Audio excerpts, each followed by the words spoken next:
안녕하세요. 사연을 부탁해입니다. 오늘의 사연을 소개하겠습니다. 선풍기 바람조차 뜨겁게 느껴질 만큼 숨이 턱 막히는 더위가 계속되었습니다. 선풍기 날개가 힘겹게 돌아가도 이마와 목덜미를 적시는 땀방울들은 좀처럼 마르지 않았고, 창 너머에서 끝없이 울어대는 매미들의 울음소리는 한낮의 정적을 모조리 삼켜버렸습니다. 그런 찌는 듯한 더위 속에서도 선풍기만 달랑 켜놓은 채 침대에 멍하니 뒤척이고 있던 순간이었어요. 갑자기 현관문 두드리는 소리가 들려왔습니다. 형님, 집에 계세요? 나 집에 있어. 제가 부랴부랴 일어나 문을 열어주자 올케가 성큼 집 안으로 발걸음을 옮기며 삶은 감자와 얼음이 동동 떠다니는 미숫가루가 든 병을 탁자 위에 조심스럽게 내려놓았습니다. 허기가 느껴지던 차에 어찌나 반가웠던지 제가 입을 열었어요. 이렇게 더운데 뭐하러 감자까지 삶아서 왔어? 미숫가루 보니까 감자랑 같이 먹고 싶어서 삶아봤어요. 저번 5일장에 갔다가 미숫가루 좀 사와봤는데 맛이 아주 기가 막히더라고요. 얼음 동동 띄워서 가져왔으니까 시원할 거예요. 얼른 드세요. 출출하던 참인데 잘 됐네. 고마워. 제가 손을 뻗어 감자와 미숫가루를 집어들었는데 주변을 살피던 올케가 조심스럽게 말을 꺼냈습니다. 형님, 이렇게 더운데 에어컨을 틀지 그래요. 이러다 열사병 걸릴 수도 있어요. 에어컨 틀면 전기세가 많이 나온다고 하니까 무서워서 틀 수가 있어야지. 그래도 이러고 있다가 열사병이라도 걸리면 병원비가 더 들어간다니까요. 올케가 자리에서 일어나 바로 에어컨을 틀었습니다. 순식간에 차가운 공기가 방 안 가득 퍼져나가면서 오랫동안 답답했던 마음도 비로소 안정이 찾아왔습니다. 올케와 저는 가까운 곳에 살며 크고 작은 모든 일들을 함께 나누곤 했어요. 사실 우리는 똑같은 처지에 놓인 사람들이랍니다. 두 사람 모두 남편을 먼저 하늘나라로 떠나보내고 홀로 자식을 키우며 고된 세월을 버텨왔거든요. 남편을 잃고 혼자서 아들을 키우며 살아가던 어느 날 동생 부부가 이곳으로 내려왔습니다. 동생의 건강이 좋지 않아 요양겸해서 온 것이었는데 올케는 제가 하는 농사일을 함께하면서 아픈 남편과 어린 아들을 성심성의껏 돌봤습니다. 하지만 올케의 애틋한 노력에도 불구하고 동생은 끝내 병마를 이겨내지 못한 채 세상을 등졌습니다. 그 이후 올케는 이곳에 터전을 마련하고 떠나지 않았어요. 친정 가족들과의 관계도 원만하지 않았던 터라 마음이 통하는 제 곁에 머물기로 결심했거든요. 시간이 흘러 옆집 사람들이 집을 내놓게 되었고 올케는 아예 그 집으로 이사를 와서 저와 함께 농사를 지으며 별다른 문제 없이 지냈습니다. 우리 둘 다 아들 하나씩을 키우며 살아가다 보니 서로 의지하고 도우며 열심히 삶을 꾸려나갔습니다. 올케네 형편이 넉넉하지 않았기에 제가 조카의 학비부터 여러 가지 필요한 것들을 챙기며 지냈는데 우리 아들뿐만 아니라 조카도 훌륭하게 자라서 둘 다 명문대에 진학했습니다. 대학을 졸업한 후 아들 민철이는 대기업에 취업했고 조카 현우는 좀 더 학업을 이어가서 변호사가 되었습니다. 현우가 참으로 대견했던 것은 제게서 받은 도움을 항상 감사히 생각하며 어머니를 모시듯 저 역시 참 세심하게 챙겨줬어요. 선물이며 용돈이며 모든 것을 올케와 똑같이 챙기곤 했으니까요. 그에 비해 우리 민철이는 좀 이기적인 면이 있다고 해야 할까요? 대기업에 다니니 돈을 못 벌 리도 없을 텐데 제게 돈을 쓰는 데 있어서는 다소 인색한 편이었습니다. 그렇다고 아예 안 챙기는 것은 아니었지만 늘 배려 깊은 현우와는 사뭇 다를 수밖에 없었어요. 그럼에도 불구하고 세상 모든 엄마들이 다 그렇듯 더 많이 해주지 못한 것만 자꾸 떠오르고 안쓰럽기만 했습니다. 그 후 민철이가 먼저 결혼을 했고 현우도 뒤이어 결혼을 했다 보니 올케와 저는 마치 인생의 큰 숙제를 하나 끝마친 것처럼 마음이 한결 가벼워졌습니다. 문제는 그때부터 우리 며느리와 조카 며느리를 자꾸 견주어 보게 되었는데요. 우리 며느리 미현이는 아들과 똑같은 성격으로 정이 메마른 편이었고 지방에 산다는 이유만으로 저를 무시한다는 느낌을 지울 수가 없었습니다. 그와는 정반대로 조카 며느리 유리는 정이 넘치고 마음씨도 따뜻한 편이었어요. 며느리 미현이의 차가운 행동들을 지켜보다가 유리를 바라보면 참 다르다는 생각이 들곤 했습니다. 그날도 미숫가루를 홀짝이던 올케가 조심스럽게 입을 열었어요. 형님, 다음 주가 형님 생일인데 민철이한테 연락 왔어요? 아직 연락 없었어. 제 표정이 굳어지는 걸 본 올케가 서둘러 말을 이어갔습니다. 그래서 말인데 현우가 그날 식당을 예약할까 하는 것 같더라고요. 혹시 민철이네가 안 내려온다고 하면 우리끼리 생일 파티해요. 민철이네는 워낙 바쁘니까 못 내려올 수도 있잖아요. 다행히 현우는 그때쯤 휴가 잡아서 바닷가 가던 중에 잠깐 들른다고 하더라고요. 요즘 애들 워낙 바쁘니까 시간 남는 사람이 챙기면 되잖아요. 서울서 먹고 사느라 고생하는 것만 봐도 마음이 아프다니까요. 제 마음을 헤아리려는 올케의 긴 말들이었지만 제 가슴속은 아릴 수밖에 없었습니다. 올케의 따뜻한 배려가 오히려 제 마음을 더욱 쓰라리게 만들었어요. 조카 현우는 바쁜 와중에도 시간을 내어 제 생일을 챙기려 하는데 정작 아들 민철이는 아무런 연락조차 없다니요. 가슴 한구석이 무너져 내리는 것 같았습니다. 제 침묵을 읽어내듯 올케가 더욱 조심스럽게 말을 이어갔어요. 형님도 아시잖아요. 민철이가 마음이 없는 건 아닌데 그냥 표현을 잘 못하는 성격이라 그런 것 같아요. 우리 며느리한테 들어보니 맞벌이 하면서 집안일까지 하려면 하루가 어떻게 가는지 모르겠다고 하더라고요. 얼마나 힘들겠어요. 저는 애들 심정이 이해가 되더라고요. 올케가 제 마음을 달래려 했지만 상처받은 마음은 쉽게 달래지지 않았습니다. 똑같이 키웠는데 어째서 이리도 다를까 하는 생각이 머릿속을 맴돌았으니까요. 현우는 어릴 때부터 제게 받은 사랑을 잊지 않고들 감사해 했는데 정작 배 아파 낳은 민철이는 에어컨 바람처럼 차갑게 느껴지기만 했습니다. 생일이 코앞으로 다가왔지만 아들 며느리에게는 어떠한 연락도 없던 와중에 조카 현우에게 먼저 연락이 왔다니 창피한 마음마저 들었으니까요. 사실 그동안도 아들 민철이가 아닌 조카 현우가 제 생일을 더욱 챙기곤 했거든요.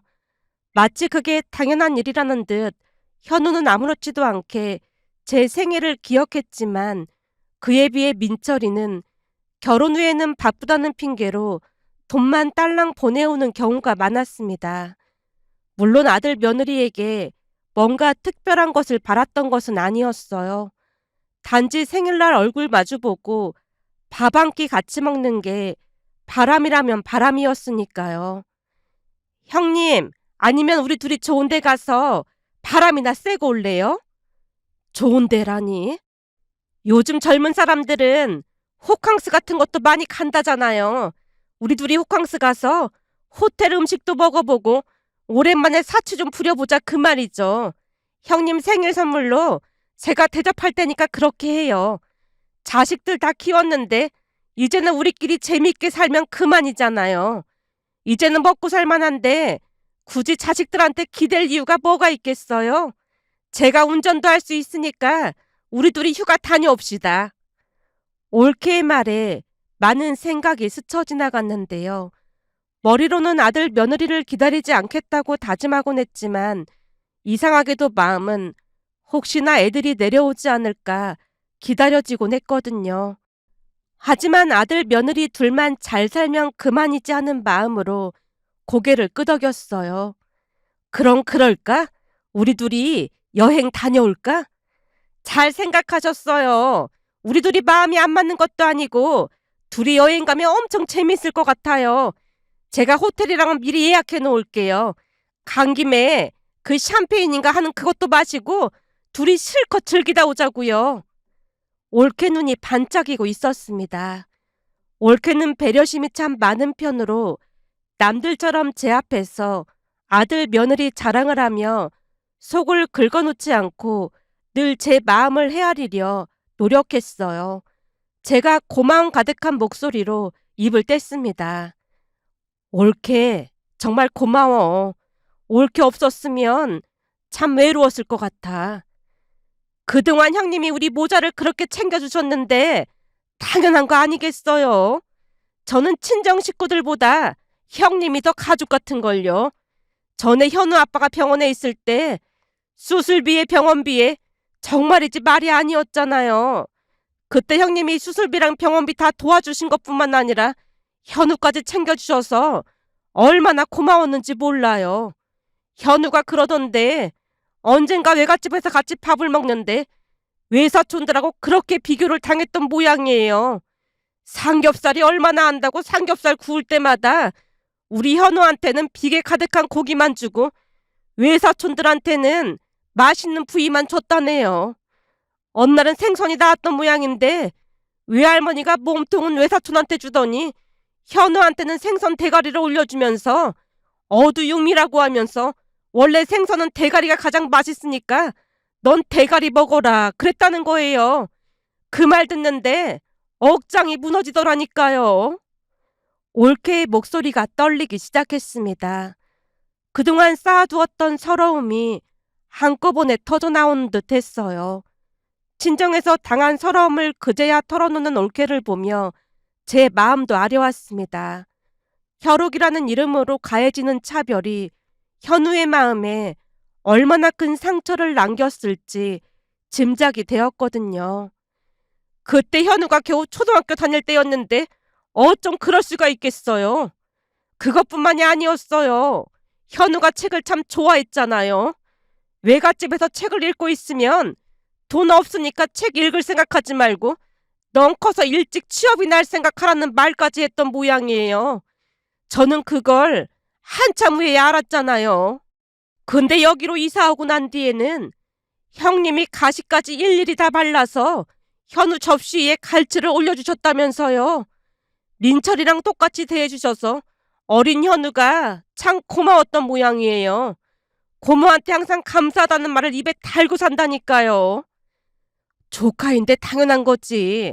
난 현우도 자식이라 생각했어. 우리에게는 큰 힘이 됐어요. 오죽하면 현우가 엄마가 두 번이라는 말을 하겠어요. 저는 친정 식구들보다 형님이 더 편하고 그렇네요. 그러니까 우리 앞으로도 이렇게 챙기면서 지내요. 자식들 바빠서 못 내려오면 우리 둘이 맛있는 거 먹고 그러면 되잖아요. 그냥 둘만 잘 살면 그만이다 그러고 말자고요. 나도 올케처럼 생각하려고 하는데 가끔 심술이 나더라고. 그치만 한번 노력해 볼게. 그렇게 올케와 함께 호캉스를 가기로 결정을 했고 아들 며느리가 내려오지 않더라도 신경 쓰지 않겠다고 마음을 굳게 먹었습니다. 하지만 마음이라는 게 참 간사한 것이 입으로는 그렇게 말하면서도 마음 한편으로는 혹시나 하는 기대가 남아 있었어요. 집에 홀로 있다 보면 아들 며느리에게 서운한 마음이 스멀스멀 올라오곤 했습니다. 올케는 그런 제 마음을 모두 알고 있으면서도 내색하지 않고 조용히 기다려줬어요. 얼마 후 생일 전날 아들 민철이에게서 전화가 걸려왔습니다. 엄마, 이번에 바빠서 못 내려갈 것 같아요. 엄마 통장으로 돈 입금했으니까 숙모랑 맛있는 거 사주세요. 많이 바쁜 모양이네. 네, 회사 일도 바쁘고 암튼 많이 바쁘네요. 엄마, 미연이가 바꿔달래요. 곧 며느리 목소리가 들려왔습니다. 어머님, 생신날 내려가 봐야 하는데 죄송해요. 아니다. 바쁘면 그럴 수도 있지. 못 내려가서 죄송한 마음에 제가 택배로 생신 선물 보냈어요. 마음에 드셨으면 좋겠네요. 돈도 입금했다면서 뭐하러 그랬어? 못 내려가서 죄송해서요. 백화점에서 명품백 하나 샀는데 마음에 드셨으면 좋겠네요. 뭐? 명품백? 그 비싼 걸 뭐하러 사고 그랬어? 자식이 많은 것도 아니고 어머니께 그 정도는 해야죠. 못 내려가서 죄송합니다. 아니다. 항상 건강 잘 챙기고. 아들 며느리의 정성에 얼어붙었던 마음이 눈 녹듯 사르르 녹아내렸습니다. 그나마 제 마음을 헤아려 준 것 같아서 가슴 한편이 따뜻해졌어요. 생일 당일 올케와 저는 약속대로 바다가 보이는 호텔로 떠났습니다.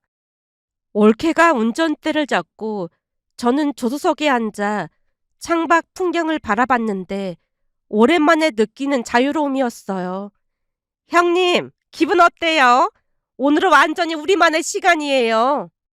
올케가 신이 나서 말하는 모습을 보니 저도 덩달아 기분이 좋아졌습니다. 호텔에 도착해서 투숙 절차를 마치고 방에 들어서니 정말 근사했어요.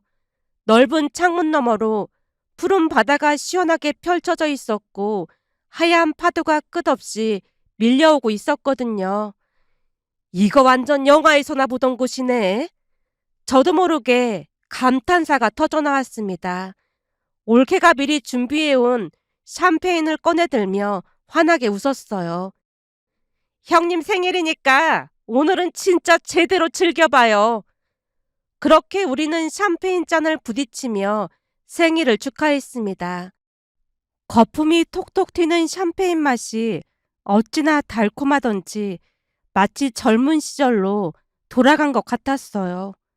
호텔 레스토랑에서 코스 요리도 먹고 밤에는 바닷가를 걸으며 이런저런 이야기를 나눴습니다. 형님, 우리 둘이 이렇게 살면 되는 거 아닐까요? 자식들한테 의지하지 말고 앞으로도 우리끼리 재밌게 살아봐요. 올케의 말에 저도 고개를 끄덕였는데요. 정말 오랜만에 마음이 참 편안해졌어요. 바닷바람이 시원하게 불어와 머리카락을 흩날리고 파도 소리가 마음속 깊은 곳까지 씻어주는 것 같았습니다. 이틀간의 즐거운 호캉스를 마치고 집으로 돌아왔을 때 현관 앞에 택배 상자가 놓여 있었습니다. 딱 보니 며느리가 보낸 생일 선물이었어요. 올케와 함께 상자를 뜯어보니 정말 명품백이 들어있었습니다. 형님, 이거 정말 비싼 거 아니에요? 거봐요. 애들이 바빠서 그런 거라고 했잖아요. 올케가 눈을 커다랗게 뜨며 감탄했어요. 검은색 가죽에 금색 로고가 새겨진 그 백은 정말 우아하고 세련돼 보였습니다. 제가 평생 가져본 적 없는 그런 고급스러운 백이었어요. 저도 모르게 입가에 미소가 번졌습니다. 백을 이리저리 살펴보는데 마음이 흐뭇했어요. 며느리가 저를 생각해서 이런 좋은 선물을 준비했다니 그동안 섭섭했던 마음이 싹 사라졌습니다. 형님, 미현이한테 전화해서 고맙다고 해야죠. 올케의 권유에 바로 며느리에게 전화를 걸었습니다. 예, 선물 잘 받았어. 정말 고맙구나. 마음에 드세요? 백화점에서 한참 고민하다가 골랐는데. 정말 고맙구나. 이런 비싼 걸 받아도 되는 건지 모르겠다. 어머님 생신인데 그 정도는 해야죠. 직접 찾아뵙지 못해서 정말 죄송해요. 그동안 차갑다고만 생각했는데 정성스럽게 선물을 준비한 걸 보니 제가 오해했던 건 아닌가 싶었어요. 그렇게 시간이 지나갔습니다. 어느 날은 먼 친척 결혼식이 있어서 올케와 함께 참석했어요. 올케가 운전을 해주는 바람에 편히 갈 수 있었는데 평소 아껴뒀던 며느리가 준 명품백을 들고 결혼식장으로 향했습니다. 오랜만에 여러 친척들을 만나니 반가웠어요. 그런데 식이 끝나고 식당에서 식사를 하던 중이었습니다. 테이블에 둘러앉아 이런저런 이야기를 나누고 있는데 사촌 동생 며느리가 제 백을 유심히 바라보더니 갑자기 입을 열었어요. 죄송한데 혹시 그 가방 어디서 사셨어요? 아, 이거 우리 며느리가 생일 선물로 사줬어. 제가 의기양양한 표정으로 말을 꺼내자 사촌 동생 며느리가 이상한 표정을 지으며 다시 물었습니다. 혹시 어느 매장에서 사셨는지 아세요? 제가 백화점 명품관에서 일하고 있거든요. 글쎄, 그건 잘 모르겠고 백화점에서 샀다고 하더라고. 사촌동생 며느리가 제 가방을 더욱 자세히 들여다보더니 목소리를 낮춰 말했어요. 직업병이다 보니 괜히 말을 꺼낸 것 같은데요. 이 백 가품인 것 같아요. 어떤 백화점에서 이런 짓을 한 건지 확인해 보셔야 할 것 같아요. 한눈에 보면 그게 보이는 거니? 네. 방금 전에도 말씀드렸다시피 직업병이다 보니까 그냥 넘기지를 못하겠네요. 혹시 사기당한 걸 수도 있으니까 확인은 해보셔야 할 것 같아요. 여기 웨딩홀 근처에 백화점이 하나 있더라고요. 순간 제 얼굴이 화끈거렸습니다. 주변 사람들 모두 우리 대화를 듣고 있는 상황이었거든요. 옳게도 당황한 표정으로 저를 바라봤어요. 결국 우리는 예식이 끝나고 바로 근처 백화점으로 향했습니다. 명품관에 들어서자마자 가슴이 두근거렸어요. 직원에게 가방을 보여주며 조심스럽게 물어봤습니다. 혹시 이 백이 정품인지 확인해 주실 수 있을까요? 직원이 가방을 자세히 살펴보더니 난감한 표정을 지었어요. 죄송합니다. 이 제품은 저희 브랜드에서 판매하는 정품이 아닙니다. 로고 각인이나 스티칭 부분을 보시면 차이를 아실 수 있을 거예요. 직원이 정품과 비교해주니 확연히 달랐습니다. 로고의 크기며 위치, 실밥 처리까지 모든 게 차이가 있었어요. 그럼 이건 가품이라는 말인 거네요. 네, 가품이 확실합니다. 그 말을 듣는 순간 머릿속이 하얘졌어요. 올케가 제 팔을 붙잡으며 걱정스럽게 바라봤습니다. 그동안 그렇게 자랑스럽게 하고 다녔던 백이 가짜였다니 얼마나 창피했는지 모른답니다. 백화점을 나서며 올케가 조용히 말했어요. 형님, 괜찮아요? 형님 안색이 안 좋은데 우선 카페에 들어가서 앉았다 가요. 올케가 저를 데리고 근처 카페로 들어갔습니다. 그런데 잠시 후 올케가 놀라운 말을 꺼내는 게 아니겠어요? 형님, 사실은 제가 말 못한 게 있어요. 말 못한 거라니? 제가 그냥 모른 척 하려고 했거든요. 근데 명품백이 가품이란 말을 듣자마자 화가 치밀어 올라서 도저히 못 참겠네요. 모른 척 하려고 했다니 그건 또 무슨 소리야? 형님 기분 안 좋을까봐 그냥 모른 척 하려고 했거든요. 올케가 커피잔을 만지작거리며 미간을 찌푸리고 있었습니다. 올케, 괜찮으니까 말해봐. 사실은 얼마 전에 유리한테서 전화가 왔는데 한참을 말하다가 기막힌 이야기를 털어놓더라고요. 기막힌 얘기라니? 그게 현우가 민철이도 잘 챙기는 편이잖아요. 그렇지. 예전부터 형이라고 현우가 잘 챙겼잖아.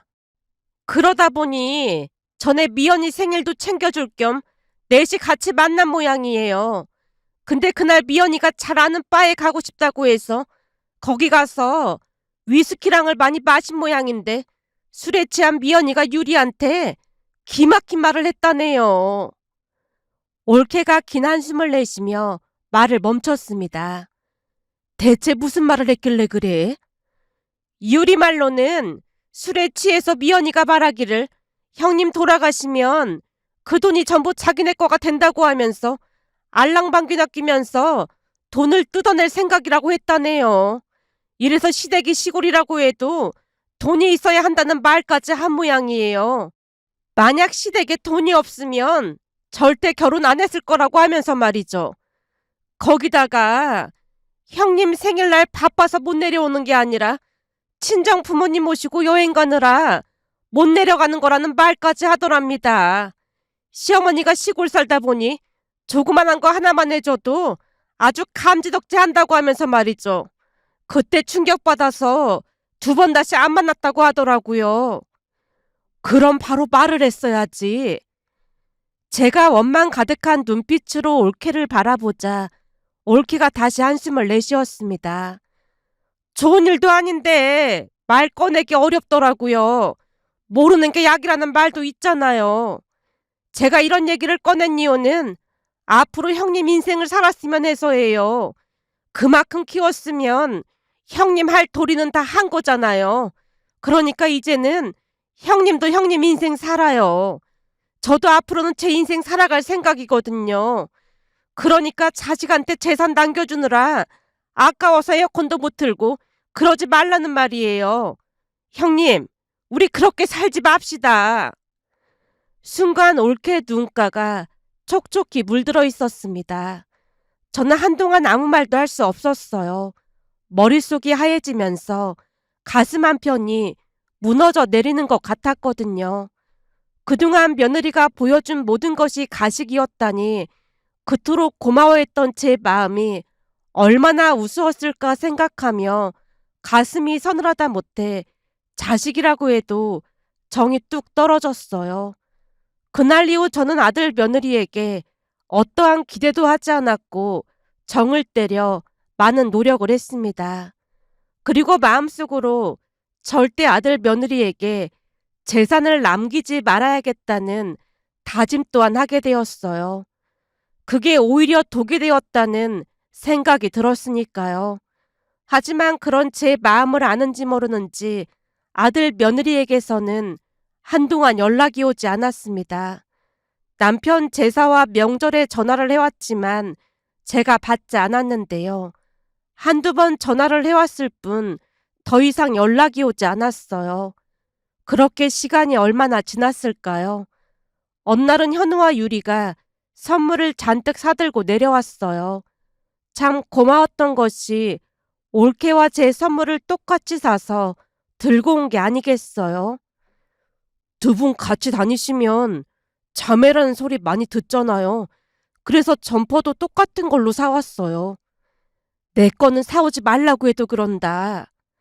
미안한 마음에 제가 손사래를 쳤지만 현우가 진지한 표정으로 입을 뗐습니다. 고모 안 계셨으면 정말 힘들게 살았을 텐데 당연한 거잖아요. 고모는 저한테 어머니나 마찬가지니까 그런 말씀하지 마세요. 말만이라도 참 고맙구나. 제가 등을 돌려 눈물을 훔치고 있었습니다. 사람의 성품은 타고나는 것인지 똑같은 환경 속에서 자랐지만 현우와 민철이는 달라도 너무나 다르다는 생각에 마음 한편이 시려왔어요. 고모님, 이 사람 말이 맞아요. 사람이라면 받은 은혜를 갚는 게 당연한 거잖아요.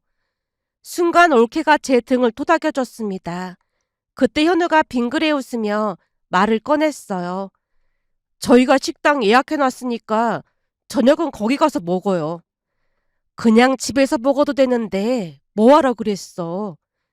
두 분께 부탁드릴 게 좀 있어서요. 부탁이라니? 무슨 부탁? 올케의 물음에 현우가 놀라운 말을 꺼냈습니다. 사실은 저희가 후원하는 아이들이 있어요. 후원하는 아이들이라니?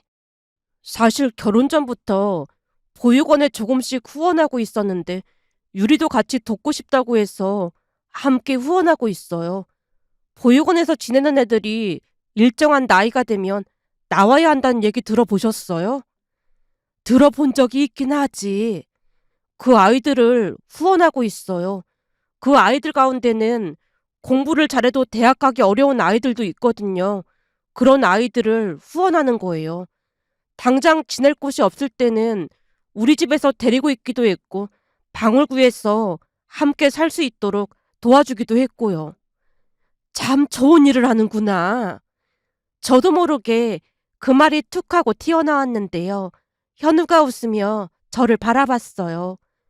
이게 다 고모 덕분이에요. 예전에 고모가 우리를 도와주시지 않았다면 저는 공부할 엄두도 못 냈을 거예요. 저와 같은 처지에 있는 아이들에게 도움을 주고 싶어서요. 근데 참 신기했던 것이 제가 도움을 주자 아이들이 놀랍도록 성장했어요. 최근에 지아라는 아이는 국립대 치대에 합격해서 다니고 있거든요. 현우의 말을 듣고 있자니 가슴이 뭉클해졌습니다. 제가 현우에게 주었던 작은 사랑이 이렇게 많은 아이들에게까지 전해지고 있었다니요. 올케도 눈시울이 붉어져 있었어요. 그래서 무슨 부탁을 하고 싶다는 거니? 사실은 고모와 엄마도 함께 참여해 주셨으면 해서요. 돈으로 도와달라는 건 아니고요. 유리가 이어서 말했습니다. 대부분 정이 많이 고픈 아이들이거든요. 그래서 두 분이 아이들한테 도움을 주시면 좋을 것 같아서요. 우리가? 올케가 놀란 표정으로 되물었습니다. 네, 가족의 따뜻함을 못 느껴본 친구들이니까 두 분이 진짜 엄마처럼 대해주시면 정말 좋아할 거예요. 사실 지아가 보통 똑똑한 애가 아니거든요. 그러다 보니 미안한 마음에 학교 다니면서 과외 아르바이트를 몇 개씩 한 모양이에요. 그렇게 과외한 돈으로 학비 보태고 보육원 동생들한테 맛있는 것도 사주고 그런 모양인데 잘 먹지도 못하고 공부하랴 아르바이트하랴 몸이 많이 망가져서 얼마 전에는 며칠 동안 병원에 입원했거든요. 그동안은 기숙사 생활을 하다 보니 연락만 하고 지내서 우리는 그 지경이 된 줄 몰랐어요. 다른 아이들도 챙겨야 하다 보니 잘 지내는 줄로만 알았거든요. 그래서 말인데 이제 곧 방학이거든요. 그냥 두면 방학 내내 또 아르바이트 한다고 할 것 같은데 두 분이 지아를 얼마간 데리고 있으면서 맛있는 것도 해주시고 돌봐주셨으면 해서요. 정이 많이 그리운 애라 두 분이랑 함께 있으면 그 허기를 좀 달랠 수 있지 않을까 싶기도 했고요. 현우 말을 들으며 번개가 번쩍이는 느낌을 받았다고 해야 할까요? 삶을 그렇게 알차게 살 수도 있구나라는 생각이 스쳐 지나갔거든요. 결국 올케와 제가 세차게 고개를 끄덕였고 얼마 후 현우와 유리가 지아를 데리고 내려왔습니다. 지아를 처음 봤을 때의 첫인상은 정말 깜짝 놀랄 정도였어요. 키도 크고 이목구비도 뚜렷했는데 무엇보다도 눈이 맑고 총명해 보였습니다. 하지만 삐쩍 마른 상태였어요. 아르바이트에 시달려 제대로 챙겨 먹지 못했다는 현우의 말이 실감났습니다. 지아가 깍듯하게 인사를 하는 모습에서 예의 바른 성품이 그대로 드러났어요. 목소리도 또랑또랑하고 밝았습니다.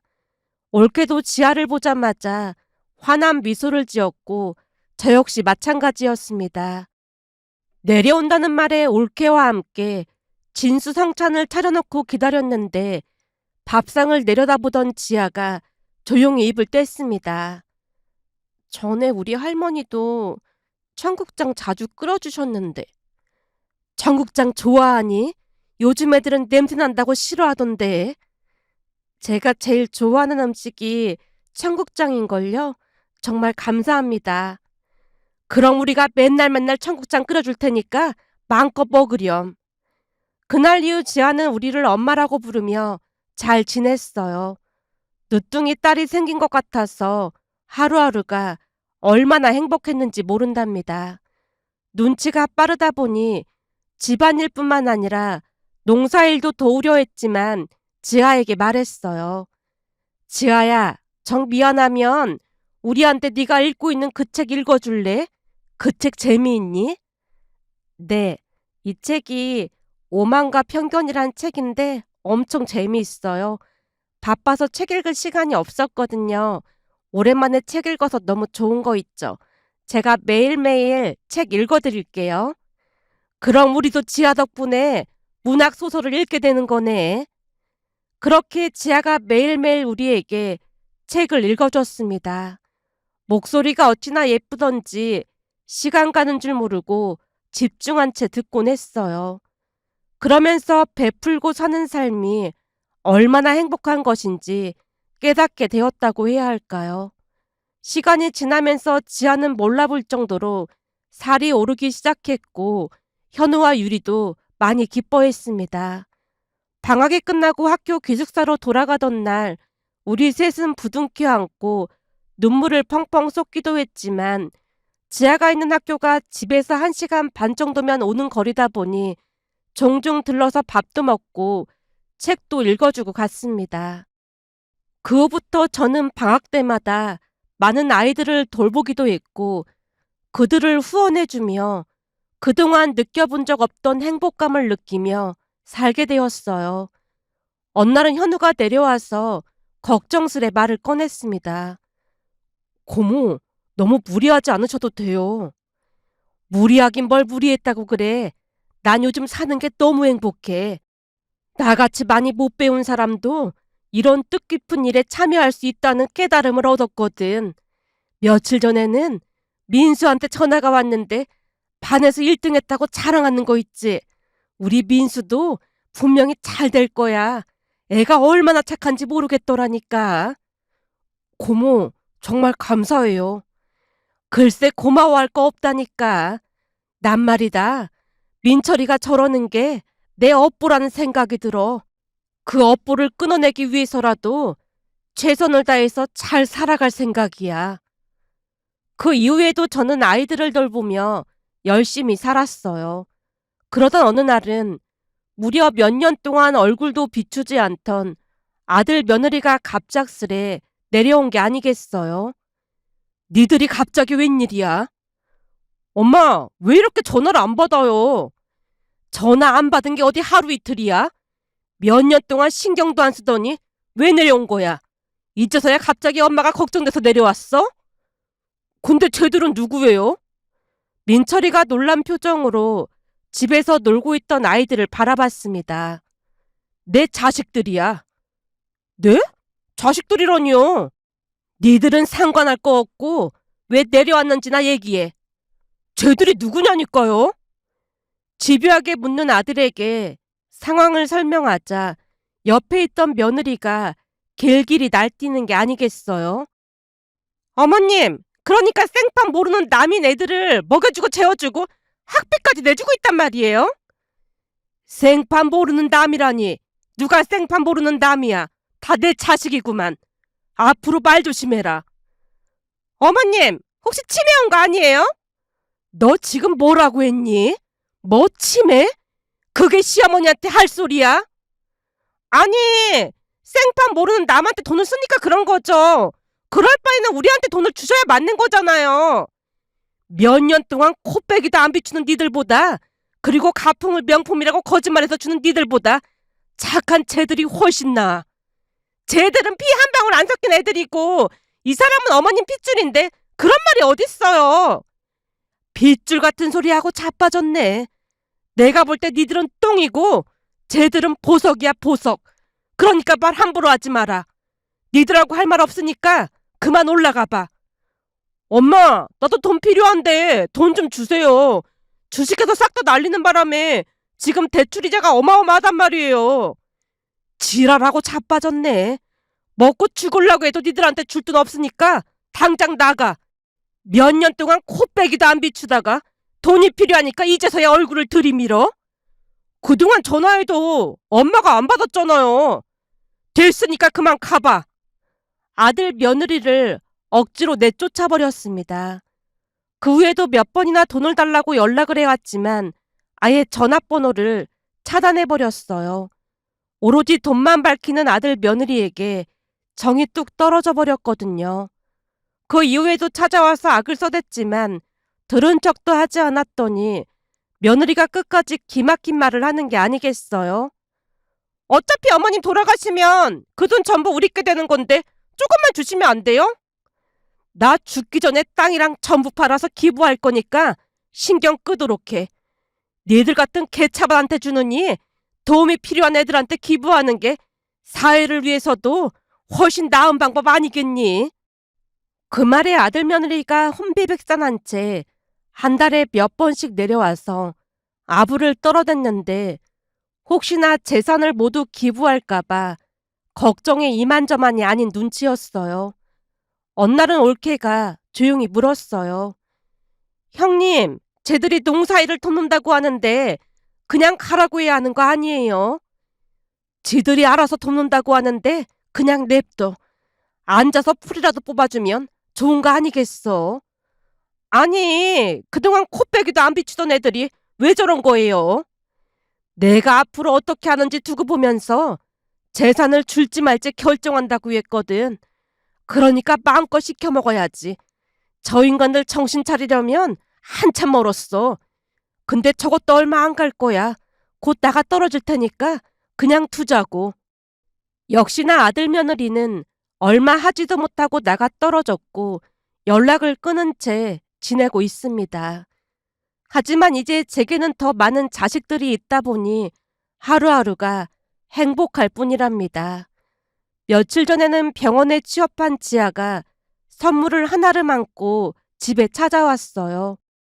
함께 밥을 먹고 나니 지아가 재미있는 책을 가져왔다며 열심히 책을 읽어줬어요. 제가 이제 치과 의사가 돼서 돈도 벌고 있으니까 앞으로는 효도할게요. 지아의 말에 눈시울이 뜨거워졌습니다. 지아야, 네가 잘 되는 게 우리한테는 제일 큰 선물이야. 저도 두 분처럼 베풀면서 그렇게 살아갈 거예요. 그 모습을 보며 사랑을 받은 사람이 다시 사랑을 베푸는 선순환이야말로 지금 시대에 정말 필요한 것이 아닐까 하는 생각이 들었습니다.